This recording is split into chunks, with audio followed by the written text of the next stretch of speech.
GM. All right, just a second, guys, getting this set up.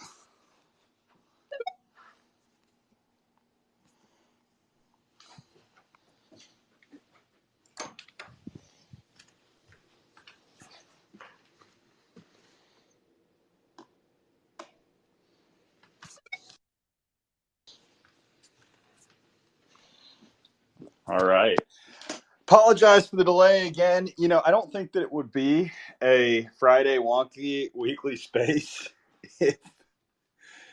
if we didn't start it fashionably late, aka about 5 to 10 minutes after it's supposed to start. So, it's just keeping up with tradition there. T, you can't cry unless you come up on stage. So, to anyone else in the audience as well, welcome to the 84th consecutive episode of Wonky Weekly Alpha. That is correct. 84 consecutive weeks of getting together, keeping the vibes rolling, and just, going through, talking about whatever is happening in the community, whatever is happening in the NFT and crypto space. And we're going to be here for another 84 weeks. So if it is your first time, no, it can be intimidating. Feel free to hit that request button. We'll bring you guys up here. If not, no worries. I'm actually going to do a stonk giveaway today. I'm going to retweet that. It's been a while since I've done one of the random like and retweet giveaways. So whenever I tweet that out, should have a little bit of an influx of people that hop in here, but I will make sure to pin it up to the top of the page so you guys can engage with that and have a chance of entering/winning. So be on the lookout for that. But without further ado, Rooster, what's going on, man? What's poppin', baby? Man, I have just, it's been a fun week, fun past couple of days, especially. We've seen Bitcoin, a bunch of different alts start to pop back up, and, the stonks have been doing okay as well. Bro, wait, is this saying I'm not following? What? It says follow LedgArt here at the bottom. That's weird. I kind of been out of the loop this past week. I've actually moved into my new spot the past couple of days, so that's always fun. Nice, man. Yeah, it's a good upgrade. On the following thing, I swear, like that happens because there are several people that I know that I'm really close with, whether, like I've had it happen to 80s before. I've had it happen to several other good friends where occasionally I think Twitter just makes you unfollow people. One of the things that it's made me do recently is for anybody that is going live, so I guess that this is kind of a hack if you're looking for an engagement hack.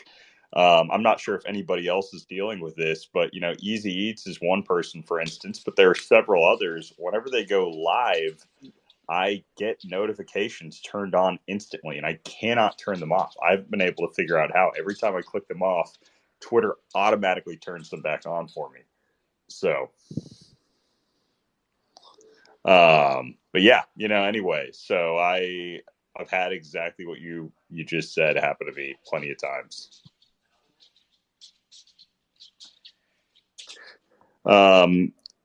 Crypto Pulse, welcome up to the stage, man. How's it going? Hello, everybody. I want first excuse my little English because maybe French will be okay. Love it, man. Love having somebody up here. I think one of the awesome things about this space in general, not just the stonks, but across the board, is just how international everything is. So love getting different perspective. No worries whatsoever. And by the way, Rooster, if you were trying to speak, I could not hear a word that you were saying other than static. So you may have to leave and come back in. I'm not sure. You had your mic unmuted for a while, and I heard static coming through. Yeah, it was just my AirPod bugging. I think they're like finally crapping out, even though they haven't touched water or anything. They're just, Apple decided it's time to get a new pair. Yeah, I mean, you might have to go touch grass. Might be the fix. Okay, man, because a lot of times I go on lives where people are speaking to learn about information or something. What I can know is really it's the graphic. Yes, there have no language. Maybe it's for all. It's okay. Yeah, I won't lie. The communication barrier, the language barrier, might have impacted my understanding of that full what you're trying to say there, but it's all good, bro. I love it anyway. Um, but yeah, man. So, Crypto Pulse, do you have any stonks? Yeah, now I'm holding a little of TRB, and there is OP. But do you have any wonky stonks? I don't know about a Wonky. You don't know about the wonky. All right, man. Well, Sorry, you're in the right place. I So don't the Wonky know. Stonks are the NFT project that we basically host this space for every single Friday. So this is week number 84 consecutively that we've done that for. It was a free mint back in October of 21. Well, the average was like 0.01. It was free. Every wallet could mint up to one stonk free. And there was an original 83% unique distribution across all holders at that time. Actually, it was a ton of people in this space's first project. You'd be surprised how many people have randomly either hopped up on stage or DM me or dropped a comment below where the stonks either were their first mint or they were one of the first mints that they were aware of, because there were a lot of people that followed me back in the day that were trader natives. I'm assuming like you from your answer here, that now finally had the opportunity for exposure in the NFT space. um and yeah, it's been one of those things where we have continued ever since. It's just generative art where the charts are the art. No roadmap, no utility. One of the first projects to really adopt that meta that I can think of. And we've stuck to ever since. It's one of those things where obviously there are times where I think for short term momentum and short term purposes, it's really easy to sway in to some type of demands and change that vision. But the vision at the end of the day is to find, 8,736 people that all are in it for the art, right? And that is enough. I believe that is the strongest, most sustainable way to be able to build a collection that has intrinsic value that continues to carry forward, that people really, you know, care about. And I think that we have cultivated a community within that has grown incredibly strong at the core over the course of the past couple of years. And that, I'm really bullish on heading on over the next several years, man. Like, it's one of those things that's not going away, whether I'm here or not. Um, so yeah, long story long, that's the story of the stonks. Sorry for not knowing that. I want first to apologize, Kalio, about not knowing about the Wonky. Maybe in these days coming, I will learn about it and ask you if doesn't disturb to learn about things. Please don't bullish now because I'm shorting 3 position now. Oh man, okay, so you're shorting 3 positions. Well, best of luck to you, man. 80s, welcome up to the stage, brother. How's it going? Happy Friday, family. Hope everyone's well. Got the vibes right. Man, sorry I was late. I was reading a reply from Luca to Beanie. He sent that motherfucker to the shadow realm. It's been interesting to hear a lot of the takes this week on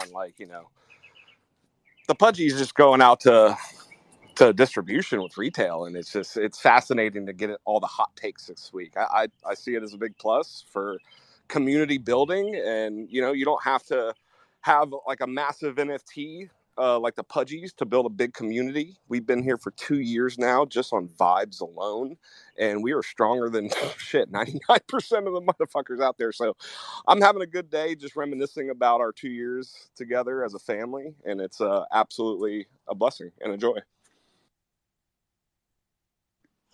That's awesome, man. So I didn't read that thread. What is going on? So basically what I've seen, the mixed reviews I've seen from the Pudgy release are basically people that are, honestly, a lot of it sounds like salt from the sidelines, or there are people from other collections that are basically shitting on it because they're saying, okay, well, it's just toys inside, like, cheap toys in a big store. How does this add any intrinsic value to the primary collection itself? And like all these people don't hold Pudgies, and I think they'll hold other projects that are down. So because they have nothing themselves to really talk about, they just talk crap on bags that they don't own. Yeah, bro. The only people who are shitting on Pudgies right now is the fucking people whose PFPs are down like 80, 90%. You can't knock anything that they're doing. Like, knocked it out of the park, bro. They got so many toys out in so many different Walmarts, and they're cute, plushy, come with little, trades from different projects as well. So they're cross-pollinating everything.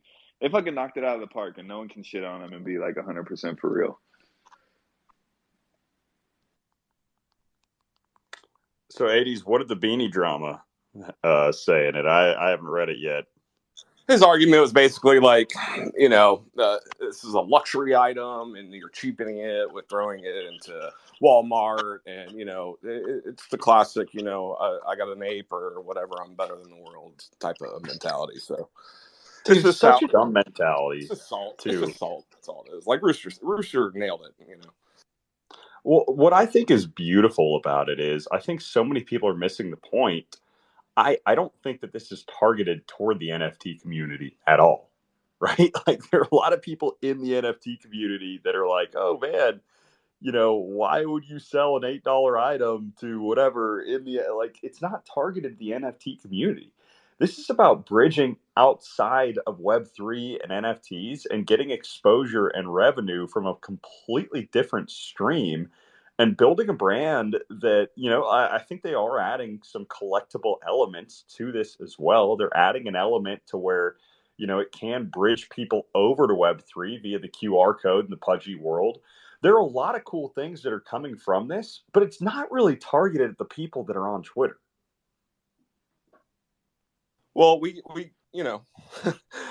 we have a tribal mentality in this space, and that's why we try to encourage building bridges and opening your mind a little bit more, because when you get stuck in a place for so many years in these little tiny bubbles, man, the ego takes over, and you can't see past your own bullshit. So like having that open mind and being appreciative of this ecosystem is all about growth. It's not about stagnation. You want to grow. Dude, not only that, like, they're getting me to go to Walmart. I refuse to go to Walmart.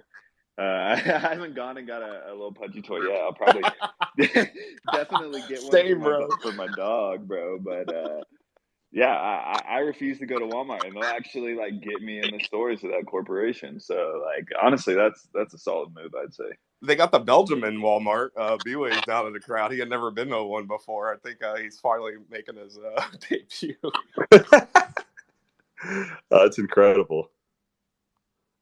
Yeah, I'm hyped about it, man. At the end of the day, I think they're doing big things with it. They're bringing in a revenue stream that's not really sucking their main, diluting their other collections at all, right? They're adding marketing, they're adding brand value awareness, they're adding a lot of that type of stuff without diluting their main collectors. Like it's just cool, man. I love to see it.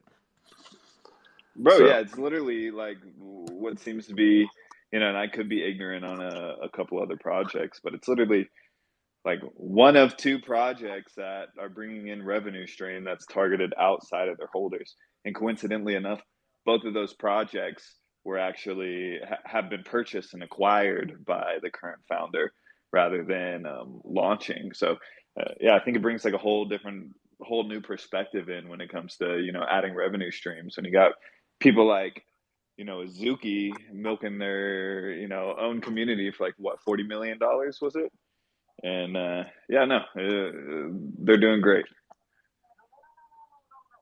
Yeah, and anybody that talks about like the most toxic people are the type of people that think that something can only be so exclusive that a certain group of people have access to it and that it's only for that group and that there are no others and that you are diluting your brand by doing anything that might appeal to the common folk.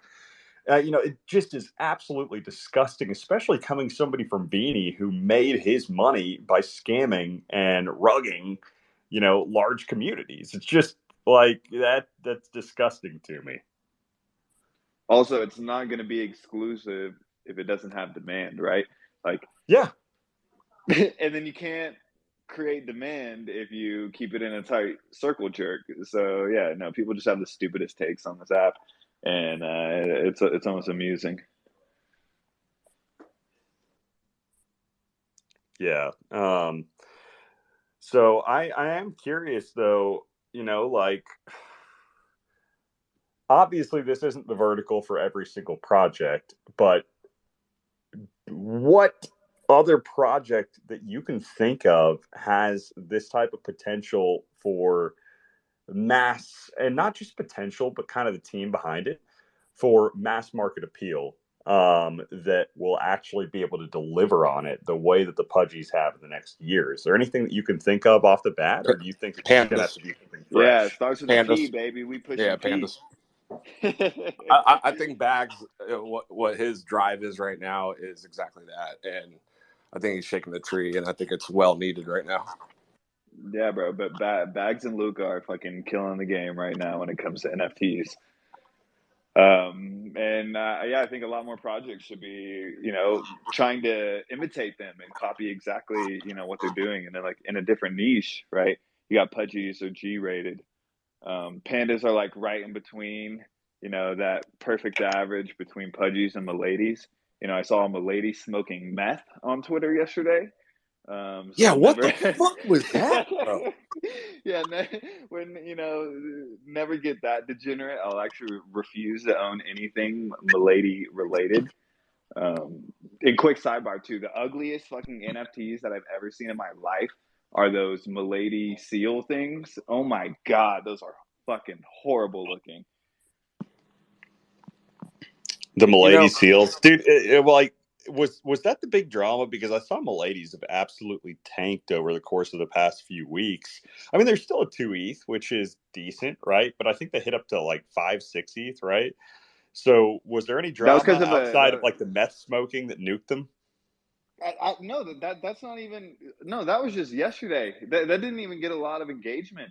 It was just like a random Milady, like, oh yeah, we fucking doing fucking meth out here. No, Milady's just new because for one, the community's horrible. They only pumped from the Elon meme, which I'm not even sure if he knew he was tweeting an NFT when he made that meme. So that was the reason they pumped to like 5, I think 7. They wicked up to 7, just because the buy pressure was quicker than people could list. I think it was just a slow bleed, and no one. Miladies like are targeted like we're gonna be the edgy racist people, and so yeah, don't really fuck with it. Makes sense, man. By the way, quickly for anybody that's in the crowd, want to give a shout out now. Wait, real quick, Matt. For anybody that's in the crowd, went ahead and finally sent out that tweet. I'm sorry, it's tough to compose a tweet like that while I'm talking and like muting, unmuting, going back and forth to it on the phone. So it's finally there. As far as the giveaway for this week, feel free to go like, retweet, and drop a comment with when you first heard about Stonks. What's your story? And I'm going to randomly select a winner here at the end of this space. Just have to make sure that you continue actively listening, because if I draw your name for it and you are not in the audience, then guess what? You don't win. I move on to somebody else. So make sure to go ahead and do that now. That's eligible for anybody that's in here, and want you guys to all have a chance. So, okay, go ahead, Matt. Sorry about that. No, my bad, man. I didn't know if I cut it out or whatever. I appreciate that. And people, go spread the stonks, man. We're giving it away. It's good to see you doing it again, brother. that whole conversation has brought like a memory up. I have been reminiscing about our 2 years, but I've also been reminiscing about the space the past couple of years and the evolution of like where we have come from. I remember, when we first were in here late 2021, we were just talking about this is the way you're supposed to do this project, and this is the way the NFT world is supposed to work. And you just saw it all crumble to shit because everybody was just following each other. And there was one or two projects out there doing something unique, something different. Wonky Stonks is one of them. Luca taking over, Pudgy Penguins was another one. Ponds with the Frogs dropping something was completely something different. And what you've seen over the past couple of years is you've seen the big tribal mentality of, no, this is the way it's supposed to go, get shit on because, no, it's part of evolution. We're supposed to grow in this space. We're supposed to try different things. One community may be thriving on a completely different utility than the other community that is thriving with their utility. We have vibes. They have plushies. You know what I mean? So there's no one way to do this.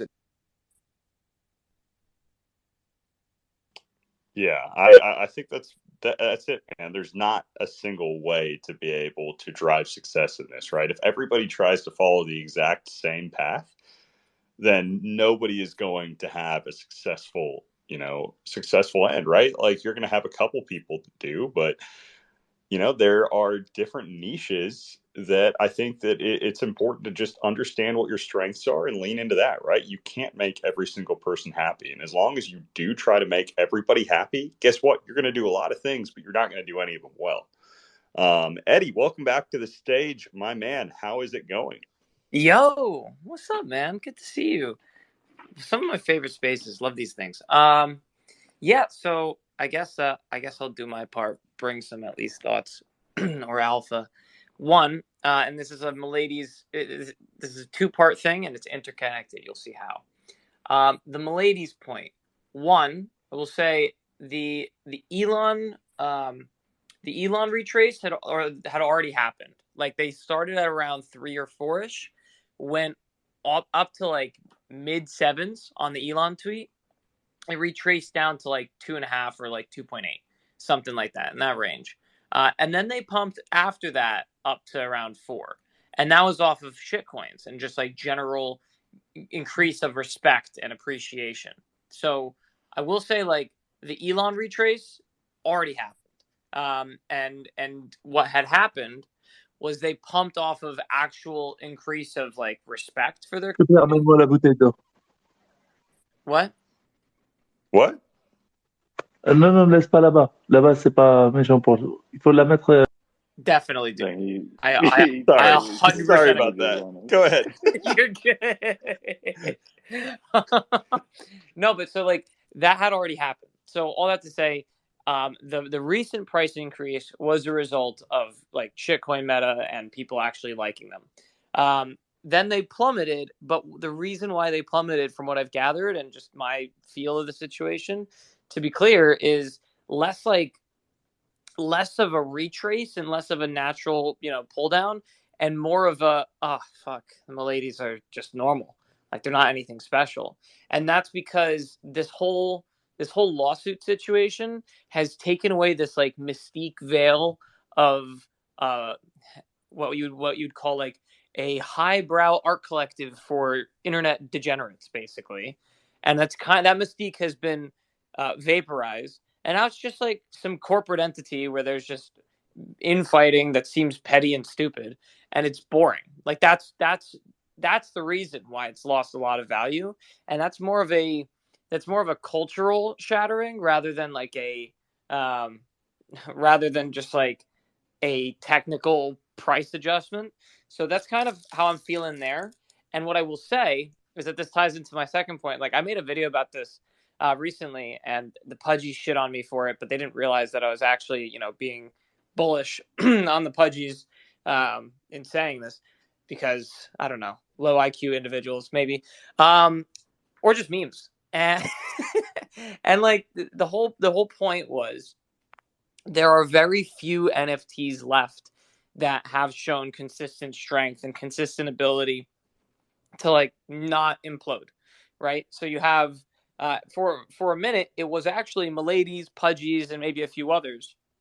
Or let's take it back like 5 months ago. It was Azuki, It was D-Gods, it was Pudgies, it was Miladies, and maybe here and there it was like one other things. And then of course you had on the high end, apes are still, super valuable comparatively, even if they've just been trending downwards. But like that was your setup, right? And now you've had Azuki absolutely implode. Okay, so that was brutal. And after Azuki imploded, people started fleeing Azuki, started picking up things like D-Gods, more Pudgies, and a few other assets here and there, or just removing their liquidity from the space. And then D-Gods implodes. So now you have two top tier NFT projects imploding, and there's like significant lack of trust. And it's just like, okay, well, where else are we going to go? And then you see the Milady start to go up, and that kind of makes sense. It's like, okay, well, if we just want to say fuck utility, let's take a look at Miladies, which have no utility but are all about being based and having great culture. And you also have Sproto Gremlins and the HPOS, right? So the sentiment shifts toward that kind of deal. But now you have Miladies just absolutely shitting the bed. And it's like, what's happening here? There becomes a fleet of safety. In my opinion, right now, that safety is quickly starting to shift to the Pudgies, where they're one of the only projects that have shown any seemingly strong strength or any seemingly consistent ability to hold strength. They've got DeFi Twitter's support. It's like, it's perfect in so many different ways. But the one problem with that is when you have a fleet of safety and you have an asset that is considered to be like the safe one, everyone goes into that. And as a result of the current market that we have, like the way that market dynamics work, you can only like directionally long NFTs in mass. You can't directionally short them in mass. So you end up with like over levered positions to the upside, and any like mistake, or not even mistake, just like under executing that is only minimal. Like it doesn't have to be, or it could just be like meeting expectations. Like even if you just meet expectations, which when you over lever, the expectations are so high it's impossible to do anything more than just meet them. That causes an unwind, and those unwinds are so brutal that they can actually, like, in and of themselves, cause sentimental damage to the brand. And like that to me was something that I noticed, and I think we were before the leveraging. So I think if you're gonna like bet on Pudgies, they would actually be more likely to go up than down in the midterm, in my opinion, like mid to long term, just because like they are not over levered to the upside. But it's concerning because it's like, well, if they do get over levered and you don't sell, that's like that is, in my opinion, what might be an existential threat. In the same way that you look at Azuki and there's like a tainted feeling now, or you look at D-Gods and there's a tainted feeling now. So that's just some of the stuff that's on my mind. Yeah. In my opinion, Pudgy's like biggest weak points of some of their OG traits, and I don't know if I would say like they should do anything where they can change them, because there's a lot of value in the OG-ness, right, and like the history of the traits themselves, but a lot of the floor ones are just fucking ugly. I think if a lot of them were more aesthetically pleasing, you would have like fractions of the amount of listers and sellers, right? I've been looking at Pudgies for a while, still haven't copped a big yet, because I've been waiting for something that I would actually enjoy as like a plushie or PFP or a toy or anything, and those just never get fumbled on the floor. So I don't know if they should do something where they can kind of update the art and change some of those ugly ass traits or keep it 100% OG. But in my opinion, I feel like that's literally their only weak point right now, and otherwise, could just straight continue upwards. Dude, Rooster, I've also got a Panda, and I've been messing around with the PP decks. It's so fun. It's so good. I love it. Oh yeah, they did a trait drop today too. I haven't. I wanted the baby panda. I didn't know how to find it, to be honest. Oh yeah. Well, there's only 6 dropped this morning. I ended up getting one. It's a HFS trait, so I think there's only going to be a total of 25. 18 dropped today, and then like I think 7 maybe raffled off in the PP decks. So I think there might be only a total of 25, and they're like 175,000 PP points to be able to get that trait. I actually did end up snagging one. So yeah, I'll pin it up at the top. It's so it's super clean. They're sick, but like I need at least the slightest chance that I'm going to go to the UFC fight. Like I want at least a 2% chance at best. You know, like sounds like you just need to buy more pandas and get more points. What I need is to become better at gambling. or become better at gambling. This is what I did for the first month because I was only getting I think it was 2,000 points a day or something with the amount of pandas that I had. Every single day, I took my daily points and I went to roulette and I put it all on black. And it was either I was doubling up for the day or I got no points for the day. And I did double up more often, so it actually worked out. Hey, Rooster, one thing toward your point though about the OG-ness of the Penguins and the trait argument. I see what you're saying there, but I do think that it's one of those things, again, going back to different projects, leveraging what their strengths are, right? I think that it's cool that both, you've got pandas and I think the gods are probably two great examples of some type of points-based system where you can upgrade the different traits and characteristics on the actual NFT itself, right? But I think there's something really special about just being able to say, hey, it is what it is, right? And the history of it being able to stick and continue and push through. So I think it's one of those things, again, it just goes back toward what do people value and not really going and trying to appeal toward every single niche, because there are a lot of people that I think value the fact that, okay, you can't change it. It is what it is. And there are more pieces in the collection that, like for instance, General Pudgy's Pudgy Man. People love the Pudgy Man costume. You can go through the different traits that people really love, and then you can go through the ones that people kind of don't as much. And, the great thing about that is it provides opportunities at lower entry points for people that want in on the collection and aren't quite as committed to whatever that trade is. But again, if you have a piece where you want to get in and you want the ability to be able to upgrade it with time going on, again, there are collections for that. But the point being, I think that it's just, it's targeting different niches. Yeah,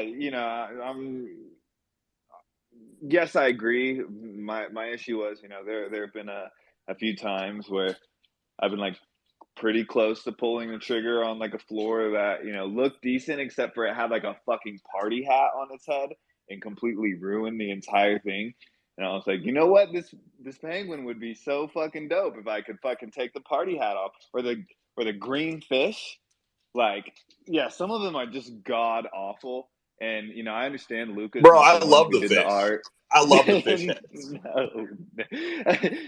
With a hoodie, the fish can kind of look good, but some of these are just so I will lie. awful. My least favorite might be maybe the apron. You go through there. That's maybe one of them. Yeah, there are a few that I look at, obviously, but I mean, people could say the same thing towards stonks, right? Where you could say, hey, I don't like the muted colors of this, or I don't like whatever. And then the crazy thing about it is, you go through it with enough time, there are people that actually love some of those different traits some of the other people don't, right? And I've seen it with time where I think people are more vocal in the community about, oh, we love the bright colors and this and that, but there are people that don't even care about the colors that are like, man, the one that's a little bit more muted has better price action, and I love the y-axis, I love whatever other factor that's on it, it meshes well with my, creates a good mashup with my other PFP. So, I mean, I think there are certain strengths that eventually, with time, it's about curating your community. Right. And you hit it right there. Is curating, right?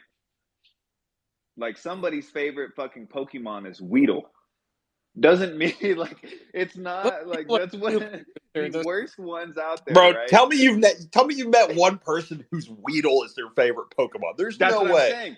Exactly. There's someone out there. There's someone out there. That person. There is someone out there, and you got to curate it, right? So maybe have 5 party hats for the 5 people that show up to your birthday party, right? And maybe 5 fish on the head, right? Not 250 of them, right? That's I think it should be slightly tweaked to the percentage of the audience who actually wants that ugly piece of shit on the head, right? There's someone in the world whose favorite Pokemon is Weedle. You're wrong still, right? Like, that should not be your favorite Pokemon, but it is. So curate to the small percentage with the small amount of those traits, I'd say.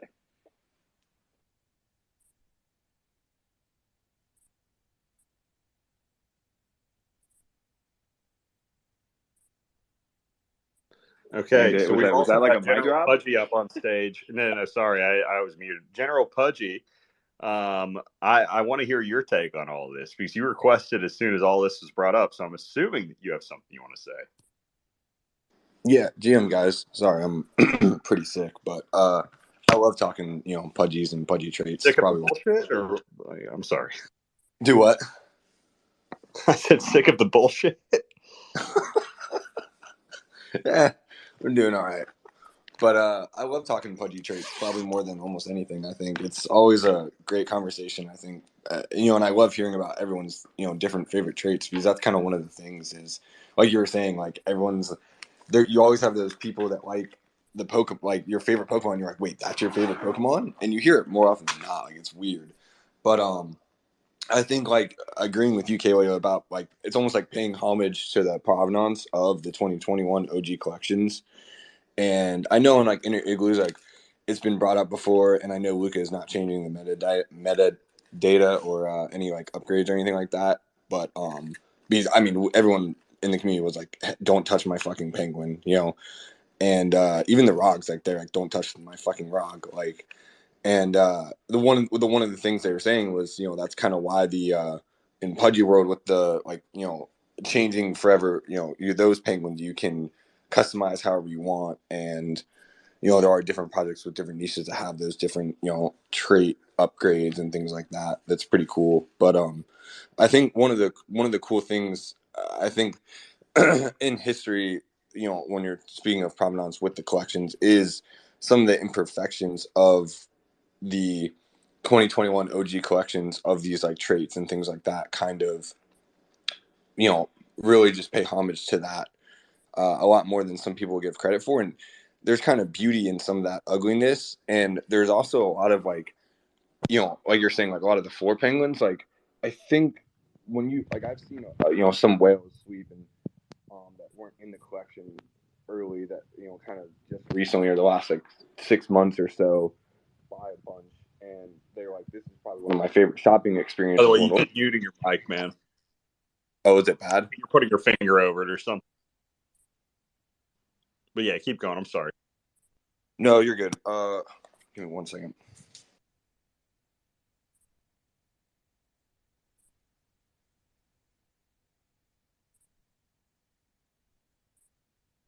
By the way, in the meantime, right? When you see some really ugly babies, and it's like only the mom that's like, no, he's so cute. Like Yep. that's kind of how it is.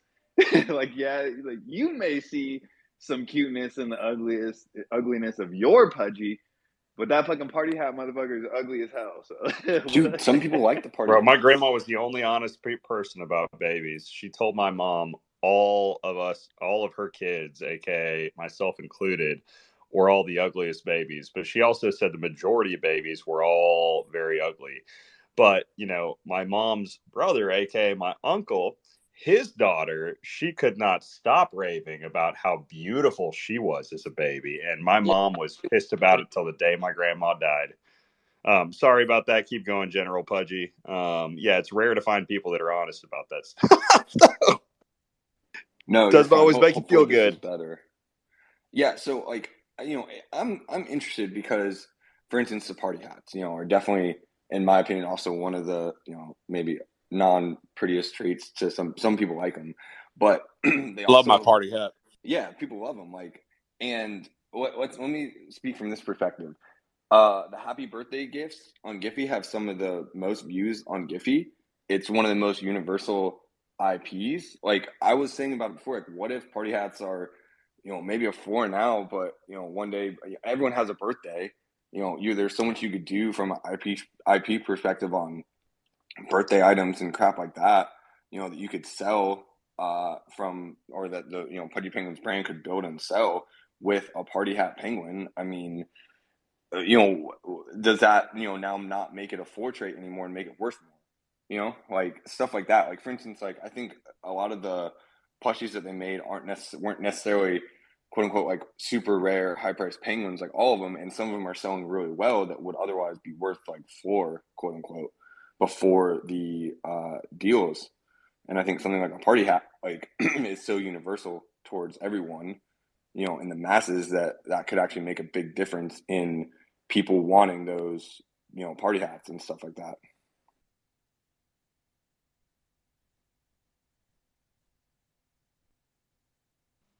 Yeah, I again, it just goes back toward different niches, and there are different. I think the Giphy one's a great example for what some people may view as a terrible trait, but then you look and go back to the actual application of it, and it's one of the most universally accepted ones. So, it just depends, man. But I mean, I do see what you're saying, Rooster. But I like there's just synergy between all these different comments because it all really loops back to what Matt said, where different niches, man. Like just focus on your strengths. So but I think at the end of the day, like Eddie was talking about all the different reasons why Milady's went up and all the different reasons why they went down, and same with Azuki and all these other collections. Dude, that's the reason why I'm the most bullish on the Stonks overall, if I'm being honest. It's just because at the end of the day, it's been 2 years of going through the grind of this curation, but I think that we have such a strong core community because there's no other BS that's really attached to it, right? You look through all of they're unfuttable. Like it just comes down to that. They're unfuttable. So I think that as you have this natural progression of adoption, which there will continue to be more adoption in this space, there are going to be more people that come into it. Stonks have continued to survive and they've continued to thrive. Like, dude, I was looking at the 1 year trend. We're still up well over 100% from where we were a year ago in terms of both ETH and USD price. We had the little surge in between, but it's one of those things I think that you can even see just over the course of the past 24 hours. Like floor price doesn't really mean anything, right? It took a couple of ETH to be able to move up, like 70% or something over the course of the past couple days. It's nothing, right? It doesn't take much. It just takes a wave to really be able to get the momentum going. And it's about having your project in some type of pole position to where it's not dealing with the FUD to be able to ride that momentum when the time does happen. Yeah, it's a pretty cool metric I saw yesterday. Future Whale actually has kind of been the one keeping track of it. Like this space was downloaded via spacesdown.com. Visit to download your spaces today. Amount of stonks listed until at the high, and we were pretty much the exact same. I think it was one more stonk was listed like yesterday until at the high as we were back in January at like a 0.3 floor with like 97, 98 stonks. So currently, as of his tweet yesterday, whenever I looked, I don't know if that was before sweepage or after. But yeah, we're only 98 stonks away from 0.42 again, which, that's like a third of Lumber's wallet. So it's not really a large number, honestly. Yeah. Two Pudgy Penguin sales in volume will get us at the high again.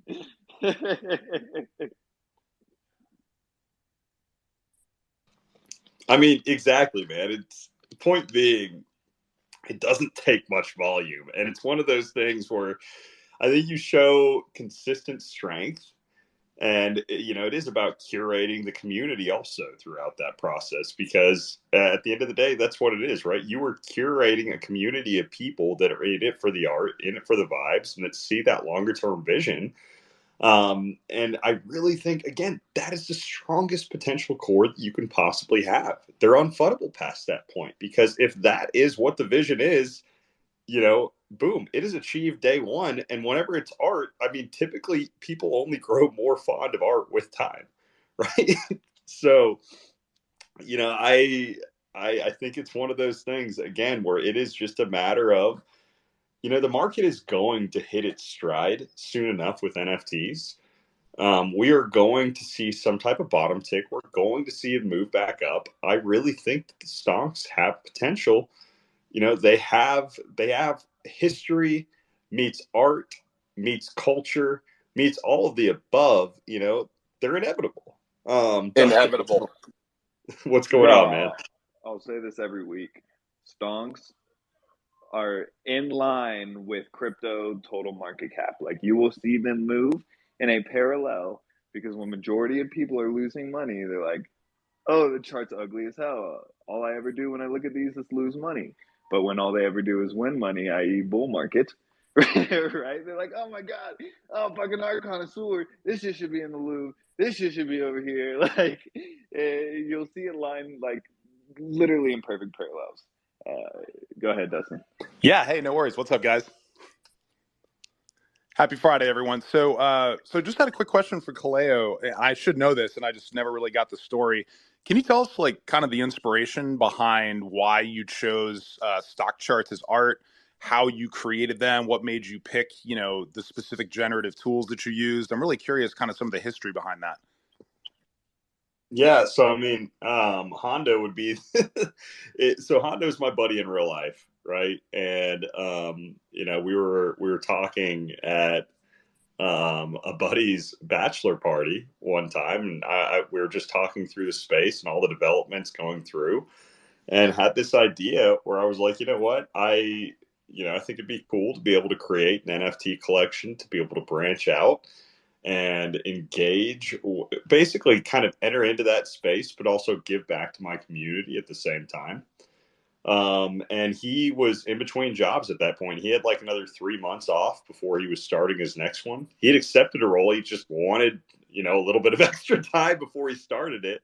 So he decided, man, like, this would be a really cool opportunity to be able to basically gain that knowledge and that skill set to be able to enter into the Web3 space as well. He's just one of those guys that likes to learn and do new things. So, we had several other ideas for collections prior. And then one day, he came to me with the idea of, hey, Cleo, this is what your brand is more about the trading side of thing. What about charts as art? And it just instantly clicked. And dude, we went through a bunch of different iterations of, I should like pin up some of the first iterations of the stonk charts. We even had this whole thing when we were talking about rarities and what to do. We were looking at adding, like different shitcoin names to the y-axis, for instance, so that you could collect and you would have different rarities of different shitcoins. Like maybe one chart would be ETH and one chart would be Bitcoin and one chart would be Cardano. But the more we started to think through that, is the more detail that you really added to it as far as that perspective. It started taking away from the art and it started adding something that was funnable, right? Because if you start to add in those type of elements, you can say that one of those coins rugs, or, say Luna happened. This was all before the Luna collapse. Say that was one of the tokens. Imagine, I mean, hey, could you imagine the floor, bro? Some people might have wanted to collect it for that reason. But, that was one thing. We looked at different potential background art incorporated in with it, where you'd have different rarities for that art. So, we like hired out a fiber artist just for, okay, what are some ideas for some background art that we could see, kind of like the mashups. We had mashups as an initial part of the collection for something that would just automatically generate into it. But the more that we looked at that, it just became one of those things where, I reviewed it by a few people and it was very subjective. It was hit or miss. You had some people that loved it. You had some people that hated it. And it just became one of those things where we were like, man, let's focus on the art, focus on the generative quality of it, and just let that be what carries forward, because it resonates to a whole different audience than what you really have with any other type of collection that exists out there. You've got the art meta, you've got different things like, like chromy squiggles, for instance, that are literally just like colorful squiggles that whenever they first came out, everybody laughed, thought they were the dumbest thing in the world. And they weren't accepted universally as these beautiful pieces of art until they hit certain milestones as far as price. And I really think it's the same type of thing with the stonks, where you have something that is, generated in a similar way. It's completely algorithmically generated, basically a step process. Imagine like flipping a coin and then having, when you flip that coin, different magnitudes of steps that each, step could potentially take. And then rarities for what those steps are for, how big or how small. And then you flip it infinite times until, from start to finish. That's basically how you get your random, is it positive, is it negative, as far as the returns. And the beautiful thing about that is you look at the way that all of it, this randomly step generated driven thing, it generates real, mimics real price action. You can look at a lot of these stocks and it does mimic real price action that you see on a screen. And it was all basically from flipping a coin a million times. A little bit more to it than that. But then from there, basically taking like the trading view, taking different indicators from, that you have API access to on things like trading view, be able to incorporate that into the actual price action and, kind of merge all of that together. And you get this synergy of art, of the elemental trading status without it being some real representation of something else that is futtable. And it just goes down to the core of the essence of, the feeling of being able to look at these and resonate. And rather than saying, oh, this is like some certain instance, it's like looking off and being able to say, okay, this is what the feeling brings me from a certain time where, I experienced trading in a certain, whatever like this, where I saw this similar type of price action. And maybe it's just the art itself that resonates with somebody. But that was kind of the vision, man, was being able to do something that was different, that bridged the communities and that, brought something completely new to life that, was, I guess, the stocks.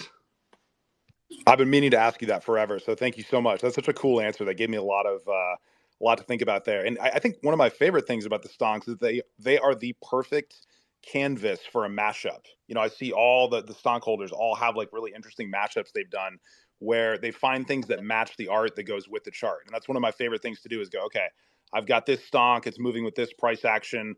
What kind of cool thing can I add to it to add, a different layer of complexity or interest to it?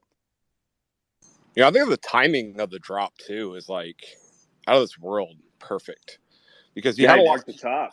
You had a lot of people but yeah, you had a lot of people, over the past year or two prior to that, just now getting into crypto more so than ever, starting to look at, trading stocks and whatnot. And they're getting more exposed than they've ever had into what a chart looks like. And Kaleo hit the nail on the head with all of this, I think, tying it to an emotional appeal for a lot of people, and onboarding too into the NFT space too was absolutely amazing during that time because it brought in influx of people that didn't really give a fuck about NFTs, but now actually had something. Oh, I'm emotionally tied to this now. I remember this price action from 6 months ago when I made a bag or I lost my ass or something like that. So the timing of it, and till this day, I'm still amazed by it. Yeah, like I mean, some of the charts too. I mean, pretty much all of them. Like, you can kind of make up a story in it. Like, the one that I pinned up at the top. This is where you enter right on the left, and that's your liquidation wick. Right as you enter the trade, you enter a short position. You were right, but you got liquidated before you were right, which happens to me all the time. So yeah, I really. It's crazy. Like, and to go back to, Hondo and the coding and stuff, like, even the volume bars match up. People underappreciate, like, how intricate, like, and how perfectly these stonks like actually form when they're generated. Every single, like, all the time people are like, oh, I thought these were, you know, snapshots of Bitcoin or snapshots of Ethereum, like a certain part of time. And no, none of them are any of that. They're all randomly generated, and they're beautiful, honestly. Well, dude, I love having, you know, I sent this out in the group chat yesterday, but I love how, you know, there's still a lot of times where I tweet out something about stonks and somebody will be like, oh, you know, stonks are still a thing, or, you know, so wait, what are those? Or I didn't know that, like, you know, basically that there are people that are familiar with stonks that have no idea that they were ever my project, right? And I think that that's actually really incredible, right? Because the reach of the stonks goes beyond, you know, I think the more that you can disassociate the project from just me and have it be something that is, you know, spread out across this community is actually something that in essence makes it stronger, makes it more bullish, makes it stand the test of time. I mean, heck, I love the fact that there are a couple people in the Wonky Citadel chat that don't even follow me. You know, like, and I'll never call them out on it, but I mean, it's true. So, yeah. So I love little things like that. It's great. That's fucking hilarious. That is gold, bro. That's awesome. But no, yeah, I mean, I agree pretty much with everything everyone has said here so far today with the stonks right now. A couple shout outs we have to do is Yakamit, part of the, you know, one of the OGs. I think he was a mentor. I was not. I was actually taking the girlfriend out shopping when the mint happened. And I got home, like, I think it was 3 minutes after it minted out. And, you know, I was before I entered into NFTs, you know, I was strictly, you know, crypto security, not going to have hot wallet on my phone. You know, I was a lot less degenerate before Kaleo onboarded me into NFTs. So honestly, if we're going to pin any down spiral I ever have in the future, is going to be Kaleo bridging me from crypto Twitter to NFTs through the stonks. All right. Honestly forgot what I was even talking about beforehand. Hey, I'll say it like I say it every fucking week. You guys are, you know, always going to have to deal with me. I don't care for, you know, 2 years in or 20 years in. This has changed my life, and I know it's changed a lot of your lives, and it's truly a blessing. And, you know, every community says this stuff. Every community has their little powwow and loving each other, but it's true, man. We're a group of just kings and queens in here, and we're just the vibes, man. There's nothing else but the vibes. Amen, man. And you know, that's going to be the things that, like, that same core element right there is going to be the same thing that carries us through the next bear market whenever we're down to 10 ETH.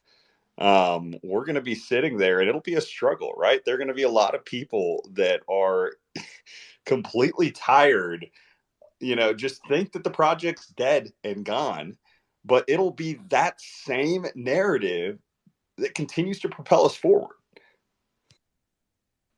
Now, what he neglected to inform you was ETH's price whenever stonks are 10 ETH, which could be 10,000 or it could be $10. You know, we'll figure out from there. But the stonks one day will be 10 ETH.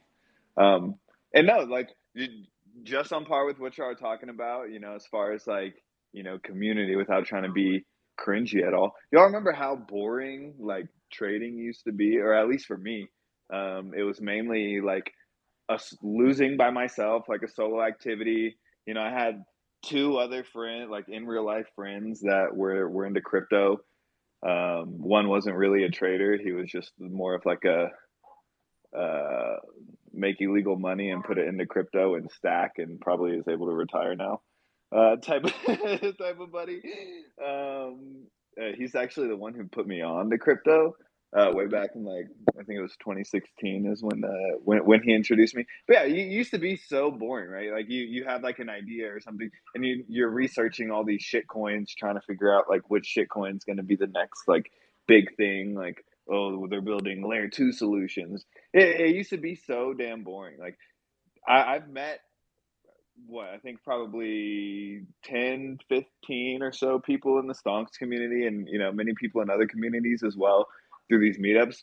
And those memories, I mean, I don't know if we go to the same NFT events as like majority of the NFT people, but at least Art Basel last year, South by Southwest this year, even the psychedelic conference in Denver, like all these events were fucking legendary, meeting legendary people, Matt, Crow, B-Ways, Lakers, and yeah, bringing other people from those in real life events into your smaller sub communities as well. I can only speak for myself. I can't speak for everybody, but I haven't really. The bear market hasn't done much damage to me at all. I'm actually net positive by a lot, and a lot of people around me are as well. And it's fun to be able to win together. And then also when you lose, there's like someone else who's also in the same exact trade as you, who's also losing. So you're both winning and losing alone now after NFTs. Yeah, 100%. Yo, Mr. Leverage Labs, what's up, man? What's good to have you back, Triton? What's happened, dude? I'm listening to you guys and talking about money out of thin air, like criminal style. I mean, not to take the attention off you guys with the wonkies, but have you seen the meme coins, guys? Have you been watching? No. What about the meme coins? What about? Okay, we got Dorkle that's looking pretty good. We got the real Smurf cat that's looking great as hell right now. I wouldn't buy that right now though. And yeah, I just wanted to, dude. Those are like the ethos of crypto now. He just wanted to show his bag. No. I was waiting for it. I just said don't do it. I just said don't buy real Smurf cat, but you want to look at Dorkle. That's the one that Matt Fury did, and it's pretty bottomed out. So I'm not in that one, but I might be. It looks so good, it's bottomed out. I love you, Alex. That's it, dude. Hey. General Pudgy, he's in my chat, dude. He can vouch for me. I ain't trying to dump on you guys.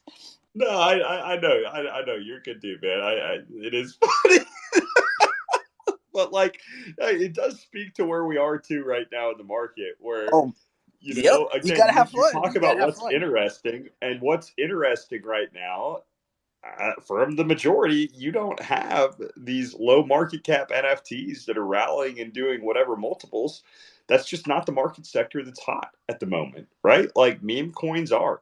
So, I do think there's going to be a rotation back. What's crazy to me, though, is how many people think that NFTs are done, right? That chapter, that as far as having a new rotation back into it, that there's so many people that are burned that it's not going to have any life breathed back into it later on. I think that's completely ignorant. We're going to see a point where we're going to have the fun that you're talking about. And rather than people coming up and shilling their meme coins on stage, they'll be shilling the other NFT projects or whatever new thing, the new mint that we've never heard of, which you rarely even hear of new mints popping up these days. It's wild.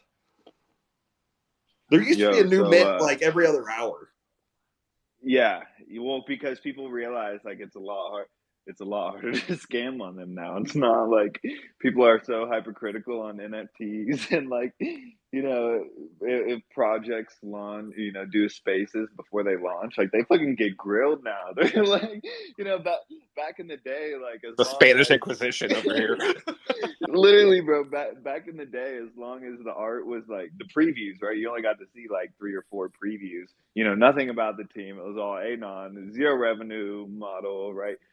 A lot of times you didn't even get a roadmap until like 3 weeks in. That was in the pre-roadmap. Roadmap was roadmap coming soon, right? And people were like, "Fucking take my Ethereum!" Like, fucking throwing thousands of dollars on it. Nowadays, bro, legitimate projects are struggling hard. Also, quick sidebar. I don't know if this is a bear signal at all, but we have gone this entire space without mentioning Frentech once. Bro, I was just fucking thinking that shit. So, like, I don't know if this is like an early signal that like it's starting to die. And dump all your homies right now. No, I'm kidding. But yeah, I don't know. I just thought it was pretty interesting. Watch Friend Tech. It is an absolute. Sorry, real quick. Can you guys hear me? Because I was getting a phone call. You guys can hear me? Hello? Okay. Friend Tech is absolute psychology at play, meaning that when people get bored and they're just not making money, it just dips. So that's, you got to look at Friend Tech like that. When everybody's buying each other and friending 9933, that's where it's like hype, right? Everybody's like, oh my God, let me push more buttons. Let me say GM more and more and more. But when everybody just gets bored or it's like nighttime and they want to watch TV or whatever, yeah, you start seeing a decline. It's absolute psychology at play. And then what you guys were saying earlier about NFT projects, I did show my bags and I also am minting an NFT soon. So, I'm just making a real good effort at just shilling all my bags. So thanks, Kaleo. Thanks for having this space.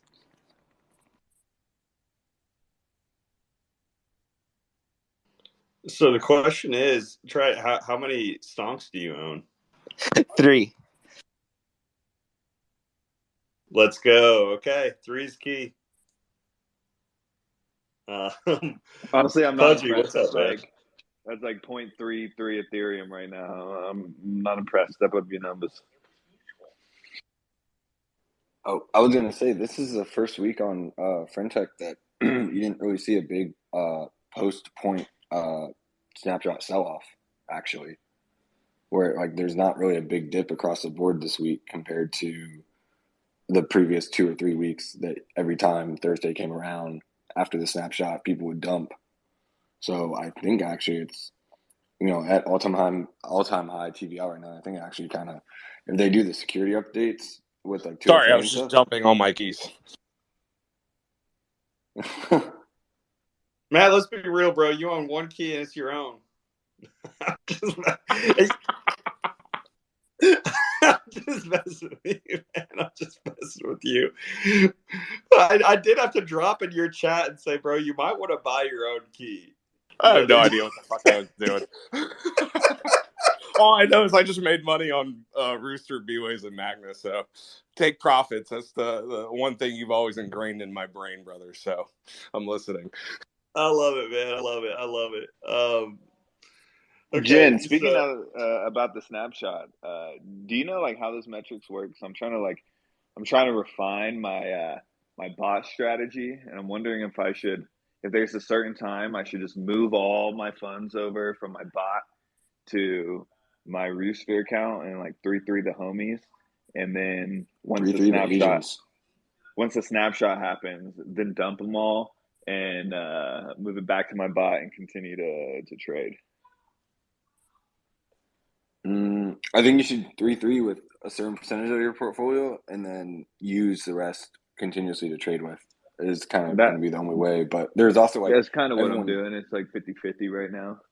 Yeah, and the thing is, everyone was dumping after snapshot day or on snapshot day, and that isn't really happening this week. So everyone's like, the people that have dumped are kind of in disbelief, like, why no dip? Like, yeah, I don't know, man. There are a lot of interesting mechanics and ways that you can kind of game the system if you really want to. I think there are certain strategies that can definitely work for the trading side, but in the process, you probably hurt yourself for the farming side. So, and then there's certain things on the trading side and the farming side that could hurt you from the fees side if you're trying to generate fees. Like, there are a lot of different things to look at that are just different mechanics that I think people are just focusing on. And, the real thing is where people are just kind of shifting it up. It's like you never know what they're going to do one day or the next. And again, like every action has a consequence. So,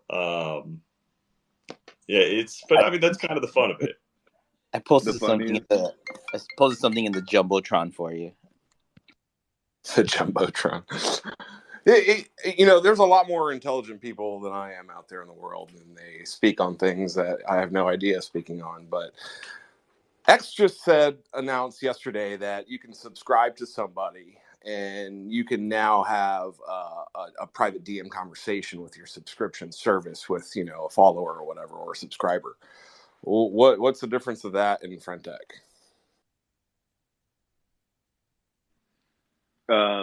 First of all, I'm not getting royalties in Ethereums. And second of all, I'm not getting imaginary internet points that maybe one day will be worth a quarter. Well, I mean, people pay for your subscription. Well, let's say in a couple months. $5, bro. You can't put things in dollar signs in the crypto. Imagine if every mint was like, you're gonna mint $800 right now, rather than it being like, you know, however many equivalent of Ethereums it is to that at the point. Like, we don't use a dollar, bro. You know how many times I go out to dinner, or not to dinner, but like, you know, go grab a sandwich and it's like $15. I'm like, God damn. Damn, $15 flex, is Rooster. fucking, Wow. Yeah, right? like $15. No, like $15 is fucking expensive for a sandwich. Like, you know, and that's like, I'm enjoying that right then. You know how many fucking times I've spent over $150 in just gas immediately, and then like, especially during shitcoin season and stuff like that, just buying and selling. Like, I've burnt fucking however many months of rent and gas already, bro. Like, yeah, you no, we're not putting things in dollar signs. $5 to subscribe to a Twitter account. I don't care who you are, but no, $150 to buy your key now. Also, you can't profit off of the subscriptions. So, like, I guess the value prop of, you know, being able to direct message the person whose key you hold is shared. But other than that, like all the other like gamified metrics how many of it. So wait, Rooster. Frentech is Sotheby's. Subscriptions is Walmart. That's a really good way to look at it. Yeah, pretty much, bro. Pretty much. Yeah. Hey, what's up, man? The real alpha is buying the Frentech key of somebody that you hate, and you just roast them in their chat all the time. They can't do anything about it, dude. Who did I roast pretty hard? But then again, you got to pay to shit on them. Like, That's is it worth it? Oh, dude. Yeah, it's absolutely worth it, bro. Yeah, go in, pay them, hop in their feed, and then, you know, roast them. And then what's even better is to dump them. Like, you don't even wait for the response. You just say what you want to say, and then dump them, and it's all on chain too. Yeah, it's great. I'll leave one guy's name out, but dude, he's like a real well-known grifter. And dude, I just bought his key, right? And sure enough, it went up. And every once in a while, I remind everybody in the chat of his grift. And he's like, "Could you stop?" And I'm like, "No way, dude. This is worth $15." But how are you reminding everyone in the chat of his grift? A lot of people could see the chat. That's why. Well, if his key's only $15, then like that's like 5 people. No, actually, well, no, that's went up a lot. Actually, after that, what's a $50 to me? Hey guys, we've had a great Friday, man. I love you guys. I'm gonna get out of here. Enjoy the weekend. Much love. Dude, hey, Matt, buy my Frentech, dude. I might have some funds available now that I just freaking forward my friends. So let's do it. Much love, everybody. Adios, man. I'm terrible, Kaleo. Dude, I'm gonna have to check if he actually dumped me. Like, we're gonna have some beefs if, you know, I thought he was kidding, but let me check the chain real quick. No, he definitely dumped me. No, 80s dumped all of us, guys. He wasn't kidding. He is no longer a core Stonks member, in my opinion. Is it dump Rooster season? Should I go follow suit? Oh yeah, like you already were dumping Magna this morning, bro. Yeah. Yep. You know, I think I've dumped half the people on this stage already. Yes. I don't know. I'm still pretty bullish. I've actually, my bot's done. It's 30x the initial funding that I gave it. So it's I think we've been running for like 2-3 weeks now. So I'm pretty happy with that. The metrics are changing right now, though. Scam accounts that are being created are getting smarter, and there's more bot competition. and with the bonding curve, like there's a very tight window of entry. So yeah, the gamification is kind of changing every day. I'm wondering if FinTech's going to implement kind of like to Well, be able to circumvent the TX spammers, right? Who are buying within the same block that people are buying their initial key in. Because people like one of the biggest fuck ups too. If you have an alt account with like thousands of followers, might as well just go create a FinTech with it right now. Like I only when I created my account like day 2, right? I think I had like there are no bots for one, and I think I had like 2 people checking the chain or like, oh, he just bought his own key. Like, let's buy that. That was the original snipe. Nowadays, people with like 1,000 followers are coming straight out the gate at like a 0.03 floor price, and they're already printing like 0.05, 0.06 Ethereum in royalties just immediately from the bot buys. So yeah, if you have any alt account with like any amount of followers and you remain any active on that, it's like a free $100 so if you Rooster, just go create a FinTech. I'll tell you what my strategy's been recently, and it hasn't really been working, because like what I realized is on the way up, I bought a ton of people that, bought me back. I think I was one of the originators of the 3-3 just because like before 3-3 was a thing. Like I've got tweets from week number 1 of saying, some of the best buys out there are these cheap accounts that are buying all these big accounts. Like I went through and said it. So, dude, I had a bunch of these accounts that I'm up like 50x on, right? So I've like, the issue then becomes everybody's accepted the 3-3 meta. So the 3-3 meta has been this super strong thing. And outside of 3-3, it's like, you're looking at some of the trading chat, that type of meta, some of the bigger accounts that have sunk.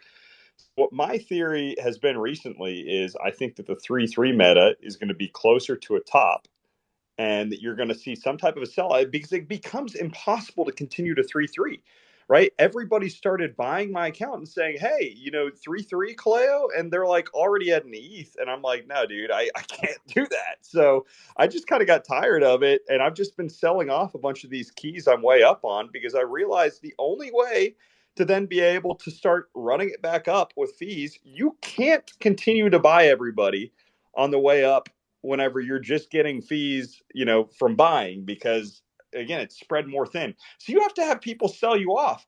And I cannot get people to sell me off right now. I'm just going to have to so I'm trying to get people to, then you generate fees from that. And then you use those fees to start buying on the way back up. And it's just kind of a process as far as the repeat. So, still stay active, everything in the chat, be active each day in it. But, that's some of the gamification side of it as far as, where I think the current ebb and flow is, because you really had to focus on the first few weeks of just the big trader account, big names. Kobe was up at the top always, stuff like that. Now it's the 3-3. So again, I think 3-3 is going to sink down a little bit. You're going to see a flow back to the other side. So it's kind of, it's gameplay a little bit, right? You've got to get the mechanics of the way that it's working and try to head things off a little bit. So yeah, I've not allocated any decent chunk of my crypto portfolio towards FinTech. So yeah, I can absolutely guarantee you I'm not 3-3ing it if you're above 0.1 Ethereum. That's you go through 10 people, that's like an ETH already, right? The taxes are insane. That's why I have my bot just trying to auto snipe these accounts for sub 0.01 Ethereum, and I've hit quite a few bangers on it. And then rotating that profits back into my main account a little bit so I can 3-3 a couple more homies. I noticed there's a group in the pandas who are collectively all growing around and 3-3ing everybody, and it's pretty cool. They're all every one of them is rising, and luckily I've got most of them, sub 0.1. But that's another thing too. When do you take profits, right? Is it is the 0.15 more than you're going to get from the airdrop for however many points you would have got from that one key itself? Probably. So yeah, interesting metrics. Also, Pudgy, you don't have to raise your hand here. You just butt in whenever. Oh, okay. I just didn't ever want to like cut anyone off. The difference now as well is a lot of the big accounts since Manifold came about are launching with Manifold to prevent the bot sniping. Whereas like you remember, I was on like day one, week one, being able to snipe all the big accounts with or without a bot. Well, as soon as they joined for like really cheap, like you were saying, and there's still wins, there's still people there, but like you said, a lot of the spam accounts and a lot of the fake ones are getting smarter, and then all the new big accounts, most of them are going to be using Manifold because they can buy X amount of their keys, say 30 or 100, because they want to, one, prevent it, but more than anything, they're not going to say it, but they have an ego and they don't want their key prices to be under a certain amount price No, on top threshold. of that, it's the most efficient way to be able Yeah. to farm, if you think about it, because Oh yeah, it's the fastest way to be able to multiply your ETH. You know, you spend X amount at the beginning, and it's a quick multiplication vertical that you're then in control of. So I think that's one of the biggest reasons why to do it more than anything else. It's a multiplication vertical for farming. Really, just simply put, you know, you can spend 7 ETH, send your keys up to 0.7, and you just bought 70 keys in the process. Guess what? That 7 ETH that you spent is now worth close to 50 ETH in farming. And you're immediately on you the know, I don't know if leaderboard that for math people is to buy and exact, sell but you. something along those lines, right? Right. Yeah, and not then only now, that, you're getting the 5% royalties off of every single person who buys and sells the key after that at the inflated price, while your cost is significantly lower. You're at the inflated price, but then on top of that, it's a public perception as far as, hey, look, you know, the price is already X, you know, so you're guaranteed to have a public perception above X price. Like, you know, so it's like a safe bet. You have a floor. And it sounds like, I think Wendy is the first person to be doing it, is being able to like take some of your keys for like giveaways somehow to holders, which I have no idea how all that works and how Manifold is able to implement that, because we've talked about before like key swaps and stuff. I think you have to like wrap. I think you have to wrap the keys like when you're. I don't know. I'm not like a chain detective or whatever the fuck, but I heard somewhere that I think you have to like wrap your keys while you're buying them, and then you're able to like move them. Otherwise, if you don't, then they're just like stuck where they are, and you can't do it afterwards.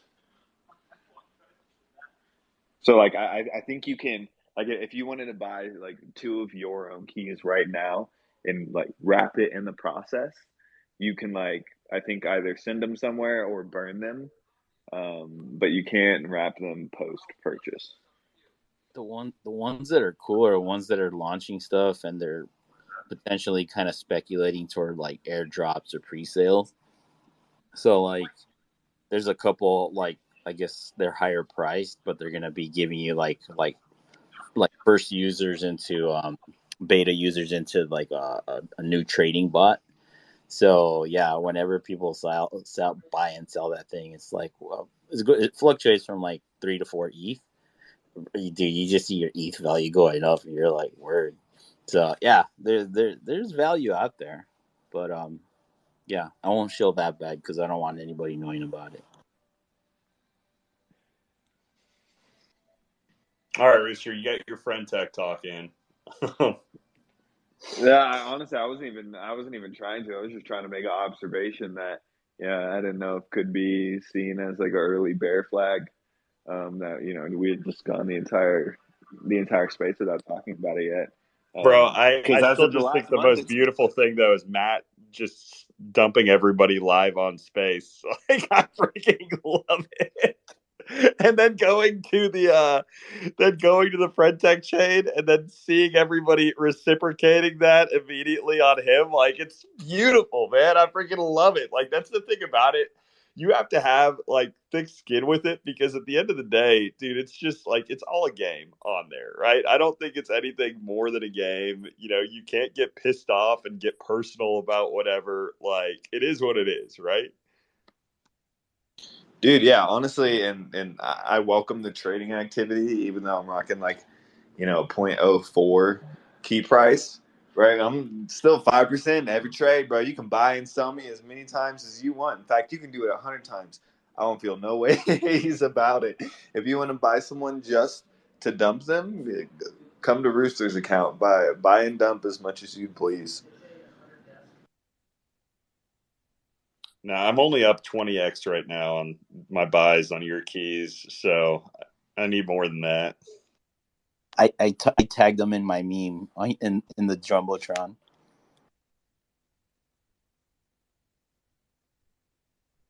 He dumped during your founder space, probably dumped on the group chats, and then he dumped his friend tech keys.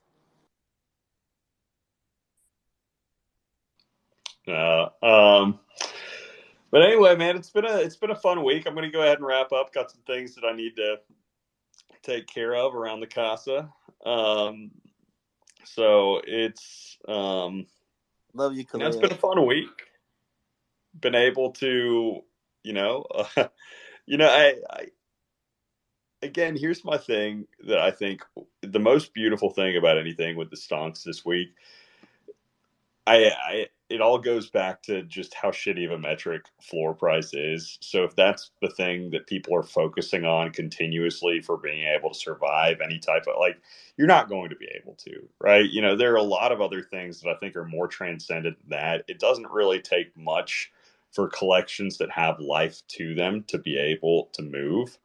So it's just about continuing to keep those vibes and keep the strength, focusing on what your strengths are, until the market really turns the direction that's going to do the work for you, right? Like eventually the market will do the legwork for you. You just have to set yourself up for the day when that happens, right? So, yeah, survive until 25. Survive until 25 and thrive.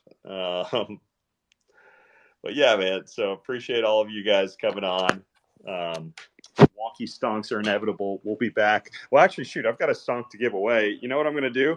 I'm taking screenshots of everybody that's in here right now. Okay. Taking the screenshots. Okay, so I've got lasting proof of every single individual. I'm going to go through these, and I will send out the stonk to the winner here in just a bit, because unfortunately I still have to wrap up the space. So I don't have enough time to go through it right now. But you'll get that this afternoon. Appreciate you guys joining. It's been a fun one, and we'll see you guys next week. Khalil, check your DM. Good luck with You that. gotta buy his key if you want to get in touch with the boss man.